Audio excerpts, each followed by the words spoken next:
ప్రజలకిచ్చిన మాట నిలబెట్టుకుంటూ మంథనిపట్నంలోని 6వ ward councillor Potharaveni Srilatha Kranthi Kumar తమకు వచ్చిన 2 నెలల కౌన్సిలర్ వేతనాన్ని బోయిన్పేట అభివృద్ధి పేద ప్రజల సంక్షేమం కోసం వినియోగించారు. ఈ సందర్భంగా బోయిన్పేటకు చెందిన 4 నిరుపేద కుటుంబాలకు నిత్యావసర సరుకులను పంపిణీ చేశారు.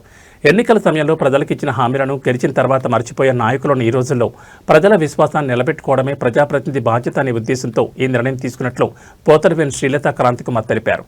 రాజకీయ పార్టీలకు మద్దతు లేకుండా స్వతంత్ర అభ్యర్థిగా ఎన్నికల బరిలో నిలిచి ప్రజల ఆశీర్వాదంతో జిల్లాలోని భారీ మెజార్టీతో గెలిచిన తర్వాత ఇచ్చిన మాట ప్రకారం ప్రతి నెల కౌన్సిలర్ వేతనాన్ని ప్రజలకే వినియోగిస్తానని ప్రకటించగా అందులో భాగంగా 2 నెలల వేతనంతో ఈ సేవా కార్యక్రమం నిర్వహించారు.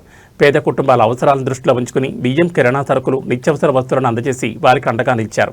ప్రజల సంక్షేమే తన లక్ష్యమని, ప్రజల కష్టసుఖాల్లో భాగస్వామిగా ఉండడం తన బాధ్యతగా భావిస్తున్నట్లు తెలిపారు. ఇప్పటికే సొంత డబ్బులతో అనేక సేవా కార్యక్రమాలు నిర్వహించిన పోతరవేణి శ్రీలత క్రాంతికుమార్ ఆర్థిక ఇబ్బందుల్లో ఉన్న కుటుంబాలకు సహాయం చేయడం, అత్యవసర పరిస్థితుల్లో అండగా నిలవడం, సామాజిక సేవా కార్యక్రమాలు చేపట్టడం వంటి కార్యక్రమాలను నిరంతరం కొనసాగిస్తున్నట్లు పేర్కొన్నారు. ప్రజలు తమపై ఉంచిన నమ్మకాన్ని ఎప్పటికీ వమ్ము చేయబోనని, బోయిన్పేట అభివృద్ధి, వార్డు ప్రజల సంక్షేమం, పేదల సంక్షేమే తన ప్రధాన లక్ష్యమని తెలిపారు. నీతి, నిజాయితీ, నిస్వార్థంతో ప్రజలకు అందుబాటులో ఉంటూ సేవ చేయడమే తన బాధ్యతగా భావిస్తున్నట్లు ఈ సందర్భంగా వెల్లడించారు.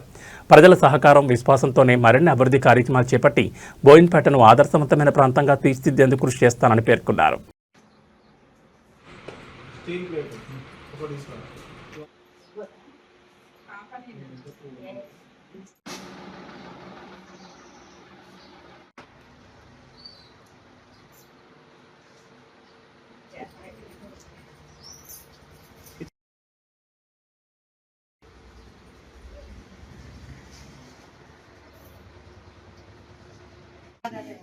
ఎందుకంటే మీకు చెప్పాలని చెప్పి చెప్తున్నాను. ఓకే ఓకే అమ్మ.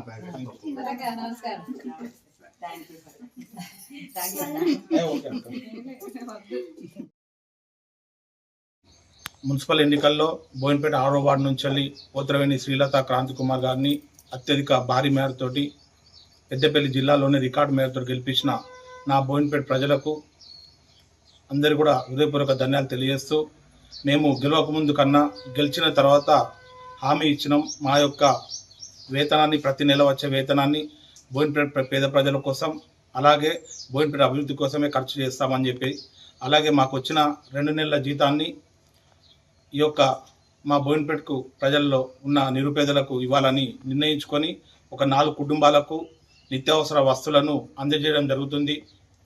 ఇలాగే ప్రతి నెల మాకు వచ్చే వేతనాన్ని మా 5 ఏళ్ల పదవి కాలంలో ప్రతి ఒక్క వేతనాన్ని కూడా బోయిన్పేట పేద ప్రజల కోసం, అభివృద్ధి కోసమే ఖర్చు చేస్తామని చెప్పేసి తెలియజేసుకుంటూ, మమ్మల్ని ఇంత భారీ మేరతో ఒక ఇండిపెండెంట్ అభ్యర్థిగా నిలబడ్డా కూడా పార్టీలు చూడకుండా మమ్మల్ని ఇంత భారీ మేరతో గెలిపించిన బోయిన్పేట ప్రజలకు ప్రతినిత్యం అందుబాటులో ఉంటూ నిస్వార్థంగా నిరంతరం సేవ చేస్తానని చెప్పి మరొక్కసారి హామీ ఇస్తూ నా బోయిన్పేట ప్రజలకు ధన్యవాదాలు తెలియజేస్తున్నాను.